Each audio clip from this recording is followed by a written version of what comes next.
नमस्कार, बहुत स्वागत है आपका। शाम के 5 बज चुके हैं। मैं हूं आपके साथ मृदुल शर्मा। दिन भर की 5 बड़ी खबरों पर नजर डालेंगे। सबसे पहले बात होगी यूपी में गैंगस्टर एक्ट के तहत माफियाओं पर शिकंजा कसता जा रहा है, जिसके तहत लगातार कार्रवाई भी जारी है। इसके बाद आपको बताएंगे गाजियाबाद के स्कूल में प्रिंसिपल पर हमला करने वाली आरोपी महिला के बारे में, जिसे पुलिस ने गिरफ्तार कर लिया। लेकिन यह हमला क्यों किया गया बताएंगे आपको। इसके बाद बरेली की बात करेंगे, जहां प्रेम प्रसंग की वजह से हिंदू युवा वाहिनी के नेता की हत्या कर दी गई है। पुलिस की जांच कहां तक पहुंची है वो भी आपको बताएंगे। और उसके बाद बात करेंगे बेरोजगारी के मुद्दे पर। बेरोजगारी के मुद्दे पर प्रदेश के अलग अलग जिलों में हो रहे समाजवादी पार्टी के प्रदर्शन की, कि किस तरह से युवा बेरोजगारी को लेकर सड़कों पर उतरे हैं। समाजवादी पार्टी कार्यकर्ताओं ने भी इसको लेकर प्रदर्शन किया। आखिर में बात होगी त्रिवेंद्र कैबिनेट की, जिसमें 30 प्रस्तावों पर मोहर लगी है। कौन कौन से अहम प्रस्ताव हैं वो आपको बताएंगे। सबसे पहले प्रयागराज की बात करेंगे। वहां से बड़ी खबर मिल रही है। अतीक अहमद की एक और अवैध संपत्ति पर बुलडोजर चल गया है। अतीक के कोल्ड स्टोरेज पर कार्रवाई की गई है कुर्की की। डीएम ने आदेश दिया था कि झूसी में बना कोल्ड स्टोरेज अतीक अहमद की पत्नी के नाम पर है, और गैंगस्टर एक्ट के तहत लगातार अतीक अहमद की संपत्ति को कुर्क करने की कार्रवाई की जा रही है। अब तक 200 करोड़ की संपत्ति, अवैध संपत्ति को कुर्क किया गया है।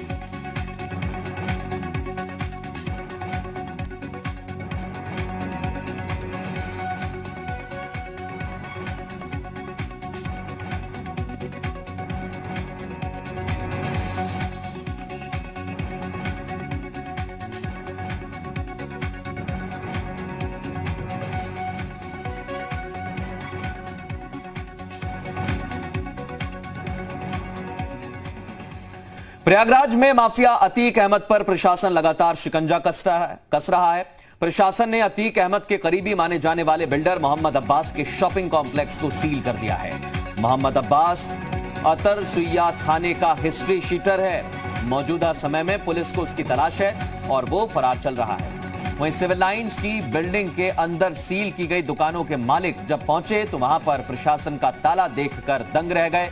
दुकानदारों का कहना है कि उन्होंने यहां पर दुकानों को खरीदा था, उसी के आधार पर वहां पर दुकान चला रहे थे। सिविल लाइंस के सरदार पटेल मार्ग पर मेक टावर के नाम से शॉपिंग कॉम्प्लेक्स है। पीडीए और एसडीएम सदर की संयुक्त टीम ने इस कार्रवाई को अंजाम दिया है और शॉपिंग कॉम्प्लेक्स को सील किया। प्रशासन के मुताबिक यह कॉम्प्लेक्स नजूल की जमीन पर बगैर मानक के बना था। मोहम्मद अब्बास को अतीक अहमद का बिजनेस पार्टनर बताया जाता है। है इस टॉप फ्लोर को एडीए ने 2007 में डिमोलिश भी किया था। बाद में इन्होंने चोरी छिपे उसको रिकंस्ट्रक्ट कर लिया, दोबारा बना लिया। तो वो है। और उसके अलावा इसमें सेटबैक्स कवर्ड हैं और भी सीरियस डिविएशंस हैं। कंप्लीशन सर्टिफिकेट भी इशूड नहीं है, इसलिए इसका डिमोलिशन ऑर्डर पारित किया गया है और इसको अभी मौके पर सील करा दिया गया। आगे इसको डिमोलिश करेंगे। ये जो श्री अब्बास खान हैं, मोहम्मद अब्बास खान, ये आपराधिक पृष्ठभूमि के हैं। इनके ऊपर गैंगस्टर वगैरह की पूर्व में कार्रवाई हो चुकी है।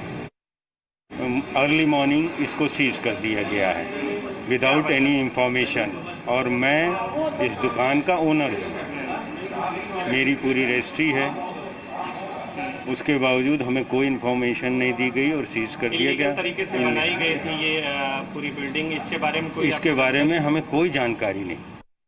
हमारी शॉप जो है कंप्यूटर लैपटॉप की छोटा मोटा काम होता था। लैपटॉप वगैरह हम लोग सर्विस करते, अब बनाते थे और बेचते, बनाने का काम करते थे कंप्यूटर लैपटॉप वगैरह।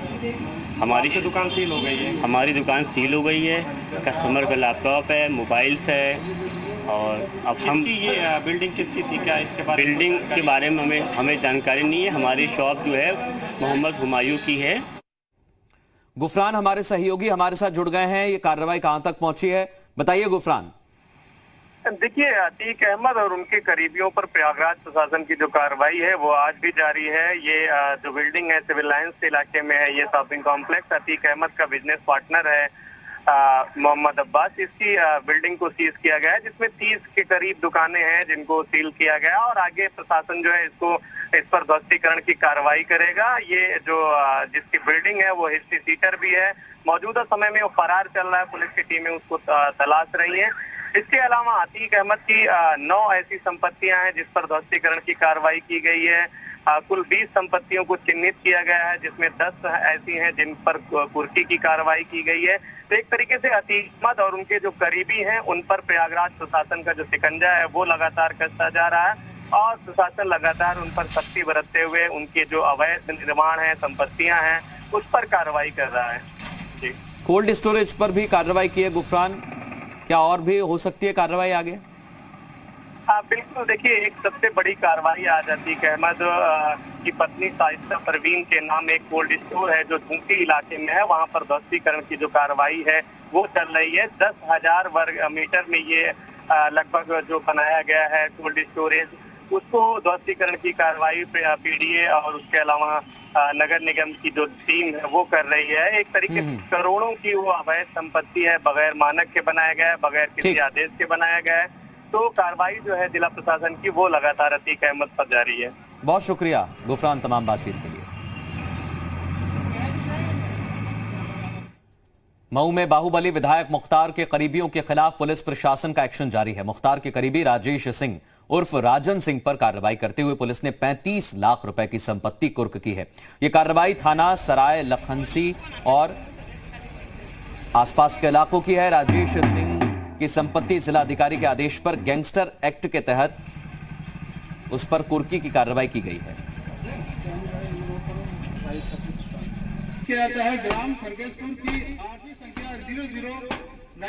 मुख्तार अंसारी के करीबियों के खिलाफ भी कुर्की की कार्रवाई लगातार की जा रही है।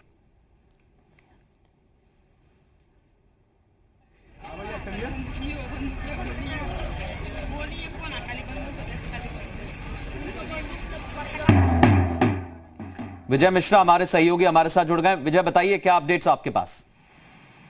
मृदुल, अभी तक बता दें कि जिस तरीके से मुख्तार अंसारी गैंग और उनके जो करीबी हैं उस पे जो कार्रवाई मऊ पुलिस के द्वारा की जा रही है उसमें अब तक बड़ी कार्रवाई की गई है। लगभग 87 दिनों में 20 करोड़ रुपए से अधिक की संपत्ति को मुख्तार अंसारी और उनके करीबियों की जो भी उनके गिरोह से संबंधित है उनकी संपत्ति को कुर्क करने की कार्रवाई की गई। हालांकि पुलिस अभी भी लगातार कार्रवाई करने में जुटी हुई है और तमाम ऐसे ठिकाने हैं जिन पर दबिश दी जा रही है, चाहे वो शस्त्र लाइसेंस हो, लोगों के अवैध तरीके से मिले हुए या फिर उनकी जो संपत्ति है। अभी हालांकि जो राजेश सिंह हैं जिनकी संपत्ति आज कुर्क करने की कार्रवाई पुलिस द्वारा की गई है, वो जनपद में कोयला माफिया के रूप में भी सक्रिय रहे हैं और उससे जो धन अर्जित होता था कहीं न कहीं मुख्तार अंसारी के लिए आर्थिक रूप से भी मददगार साबित होता रहा है। लगभग इनका जो नेक्सस है वो लगभग 20 वर्षों से लगातार जारी रहा है जनपद में। बहुत शुक्रिया विजय तमाम बातचीत के लिए। गाजियाबाद के एक स्कूल में प्रिंसिपल पर हमला करने वाली आरोपी महिला को पुलिस ने गिरफ्तार किया, जिसे अब जेल भेजा जा रहा है। घटना सर्वोदय नगर के सेंट टेरेसा कॉन्वेंट स्कूल की है। आरोप है कि मंगलवार की शाम आरोपी महिला ब्लेड लेकर स्कूल परिसर में घुस जाती है और प्रिंसिपल का गला दबाने की कोशिश करती है। इसमें पुलिस ने कार्रवाई की है। बताया जा रहा है कि आरोपी महिला की बेटी कक्षा 3 में पढ़ती है। बच्चे की मां पर आरोप है कि वो बेवजह स्कूल में आकर सिस्टर और स्टाफ को तंग करती थी। आरोप यह भी है कि एक दिन उसने स्कूल के प्रिंसिपल से जबरन मिलने की कोशिश भी की, लेकिन स्कूल के स्टाफ ने मना कर दिया। उसने प्रिंसिपल के मोबाइल पर पिस्टल की फोटो भेजकर जान से मारने की धमकी दी। इतना ही नहीं, आरोपी महिला ने ब्लेड से अपना हाथ काटकर खुदकुशी करने की धमकी भी दी थी। पुलिस अब पूरे मामले की जांच कर रही है। पुलिस का कहना है कि महिला साइको किस्म की है। इस मामले पे जैसे पुलिस को सूचना मिली है और थाना विजयनगर की टीम अंदर गई स्कूल में, उस महिला को भी लाया गया, उसको प्राथमिक उपचार दिलाया गया और साथ ही साथ जो स्कूल की प्रिंसिपल हैं उनकी तरफ से एक तहरीर प्राप्त हुई थी। उस तहरीर के आधार पर एक मुकदमा पंजीकृत कर लिया गया है और इसमें आगे की वैधानिक कार्रवाई करी जा रही है। पवन त्रिपाठी हमारे सहयोगी हमारे साथ जुड़ गए। पवन, पता लग पाया क्या वजह रही है इन सबके पीछे? बिल्कुल, देखिए अगर बात करें तो पुलिस ने जिस तरीके से महिला को गिरफ्तार किया है और कहीं ना कहीं इसके पीछे एक साइको किस्म की टेंडेंसी बता रही है पुलिस। और पुलिस का कहना है कि महिला जो है वो मानसिक रूप से परेशान थी और इसी की वजह से उसने इस तरीके का कदम उठाया है। और जिस तरीके से उसने ब्लेड से अपना हाथ काटा है और उसके बाद प्रिंसिपल का गला दबाने की कोशिश की, तो कहीं ना कहीं महिला किसी मानसिक बीमारी का शिकार है और उसका इलाज चल रहा था या उसको किस तरीके की बीमारी है जो भी पता लगाने की कोशिश उसके परिजनों द्वारा की जा रही है। सबसे बड़ी बात है कि जिस तरीके से महिला ने खुद को जख्मी किया है, खुद को घायल किया है, तो ये आम रूप से स्वस्थ मानसिक स्थिति वाला व्यक्ति या महिला अपने साथ नहीं कर सकता। इसीलिए पुलिस अब इस बात पर विशेष ध्यान देकर ये कोशिश पता लगाने की कोशिश कर रही है कि क्या महिला का किसी और से पहले इस तरीके का विवाद हुआ है, क्या महिला का कोई इलाज चल रहा है या नहीं। इन सब मुद्दों पर फिलहाल पुलिस अभी अपनी जांच कर रही है। बहुत शुक्रिया पवन तमाम बातचीत के लिए। बरेली में हिंदू युवा वाहिनी के नेता संजय सिंह भदौरिया की हत्या के मामले में पुलिस ने हत्यारे को गिरफ्तार कर लिया है। पुलिस ने मुठभेड़ के दौरान हत्या के आरोपी को गिरफ्तार किया। प्रेम प्रसंग के चलते आरोपी युवक ने हत्या की वारदात को अंजाम दिया था। आपको बता दें, शाही थाना इलाके के कस्बा दुनका में डॉक्टर संजय सिंह भदौरिया की चाकू से गोदकर हत्या कर दी गई। घटनास्थल से कुछ ही दूरी पर दुनका पुलिस चौकी भी है। पुलिस के मुताबिक धारदार हथियार से हत्या की गई है। योजना चल रही है, लेकिन प्रथम दृष्टया ये है कि अभी इसमें केवल लड़के के द्वारा ही खुद स्वयं ही ये हत्या कारित की गई है। इमरान ने क्या पूछताछ में बताया, क्या उसकी लड़की ने भी उसमें शामिल की हत्या में? फिलहाल अभी जो उसका इलाज प्राथमिक चिकित्सालय में चल रहा है, साथ ही साथ ये जो इमरान है ये उसका नज़दीकी और उसके आसपास ही बताया जा रहा है। इसका प्रोफाइल क्या कुछ पता चल सका है? इमरान क्या करता है, कहाँ रहता है, क्या नहीं, इसकी पूछताछ अभी जारी है और बाकी और भी डिटेल्स आपको फिर हम बताएंगे। तहसील प्रभारी संजय सिंह भदौरिया, जिनकी आज निर्मम तरीके से हत्या कर दी गई है, उसी सिलसिले में यहाँ पोस्टमार्टम हाउस पर आया हुआ है। क्या वजह मानते, क्यों हत्या कर दी? वजह कोई पर्सनल दुश्मनी उनकी कभी किसी से नहीं रही, परंतु मुझे लग रहा है ये राजनीतिक विद्वेष के कारण उनकी हत्या की। सुबोध हमारे सहयोगी हमारे साथ जुड़े हुए हैं। सुबोध, अभी तक क्या जांच में सामने आया है? देखिए मृदुल जी, सुबह तक जो एक आरोप लगा रहे थे हिंदू वाहिनी नेता जो अनुज प्रताप सिंह, उनका स्पष्ट रूप से कहना था कि ये राजनीतिक षड्यंत्र के तहत हत्या की गई। लेकिन जब आनंद फानन में ये मामला उत्तर प्रदेश सरकार तक पहुंचा तो तत्काल यहाँ पर उन्होंने एसएसपी बरेली ने कॉन्फ्रेंस की और उन्होंने एक आनंद फानन में पूरे बरेली की पेट्रोलिंग कर जब उसको गश्त लगाया, तब मुठभेड़ के दौरान वो उसको मार दिया गया। इमरान के गोली लगी और मतलब मरते मरते बचा है। आनंद फानन में उसे जिला अस्पताल में भर्ती कराया, उसके पैर में गोली लगी है। हालांकि उसका अभी प्राइमा फेसी में उसका इलाज चल रहा है और इलाज के दौरान अभी उसके बाद उससे जानकारी उपलब्ध कराई जाएगी क्यों उसको मारा।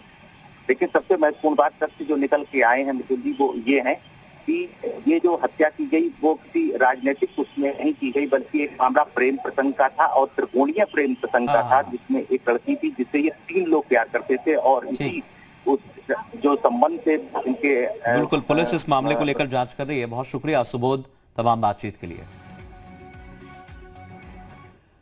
लखनऊ में बेरोजगारी दिवस मना रहे समाजवादी पार्टी के छात्र सभा के कार्यकर्ताओं की पुलिस से झड़प हुई है। यहां समाजवादी पार्टी के कार्यकर्ताओं के साथ छात्र भी बेरोजगारी दिवस मना रहे हैं। रोजगार ना देने को लेकर विरोध किया गया। समाजवादी पार्टी की छात्र सभा के कार्यकर्ताओं ने जोरदार प्रदर्शन किया। 5 कालिदास मार्ग तक वो पहुंच गए। पुलिस ने कई कार्यकर्ताओं को हिरासत में भी लिया।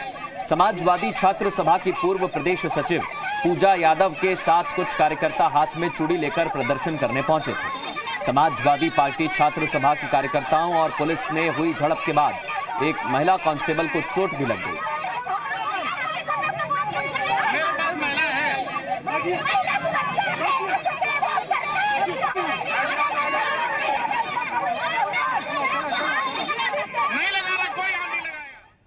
अमेठी में समाजवादी पार्टी के कार्यकर्ताओं ने बेरोजगारी दिवस मनाया। इस मौके पर अनोखा प्रदर्शन किया गया। समाजवादी पार्टी के कार्यकर्ताओं ने जूता पॉलिश कर विरोध जताया। जूता पॉलिश करा लो, जूता पॉलिश करा लो, जूता पॉलिश करा लो, जूता पॉलिश करा लो, मैं भी बेरोजगार, जूता पॉलिश करा लो, बीजेपी एमएलसी देवेंद्र प्रताप सिंह सड़क हादसे में घायल हो गए। बड़ी खबर मिल रही है, अयोध्या के पास ये सड़क हादसा हुआ है। देवेंद्र प्रताप सिंह को पीजीआई लखनऊ में भर्ती कराया गया है। बीजेपी के एमएलसी हैं और हादसे के बाद जो जानकारी पहुंची है उसके मुताबिक उनकी हालत गंभीर बनी हुई है। लखनऊ से गोरखपुर जा रहे थे, इसी दौरान हादसे का शिकार हो गए। पैदल सड़क पार कर रहे थे और एक बाइक सवार ने उन्हें टक्कर मारी है। मनमीत गुप्ता हमारे सहयोगी हमारे साथ जुड़ गए। मनमीत, बताइए क्या जानकारी? मृदुल देखिए, ये देवेंद्र प्रताप सिंह जो एमएलसी हैं, ये गोरखपुर के देवरिया साइड में जा रहे थे। ये जो घटना हुई है ये अयोध्या के NH-28 मार्ग पर हुई है, जिसमें ये देवेंद्र प्रताप सिंह को एक साइकिल सवार दंपति ने टक्कर मारा है, जिसमें बुरी तरीके देवेंद्र प्रताप सिंह घायल हुए हैं। मैं आपको बताना चाहूंगा ये पूरी घटना जो है चाय पीने के दौरान हुई है।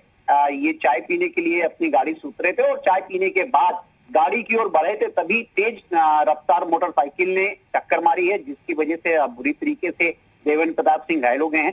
देवेंद्र प्रताप सिंह क्योंकि लखनऊ से वापस आ रहे थे, इनको गोरखपुर की ओर जाना था, देवरिया जाना था, और उसी दौरान ये हादसा हुआ है। हालांकि मौके पे पुलिस जब पहुंची तो पुलिस ने सबसे पहले इनको प्राथमिक उपचार कराया है। प्राथमिक उपचार कराने के बाद लखनऊ ट्रॉमा सेंटर रेफर किया गया है। तो बहुत शुक्रिया मनमीत तमाम बातचीत के लिए। देहरादून में आज त्रिवेंद्र कैबिनेट की बैठक हुई, जिसमें 32 प्रस्तावों में से 30 प्रस्तावों पर मोहर लगी। इसके साथ ही कैबिनेट की मीटिंग में विधानसभा सत्र को लेकर चर्चा हुई।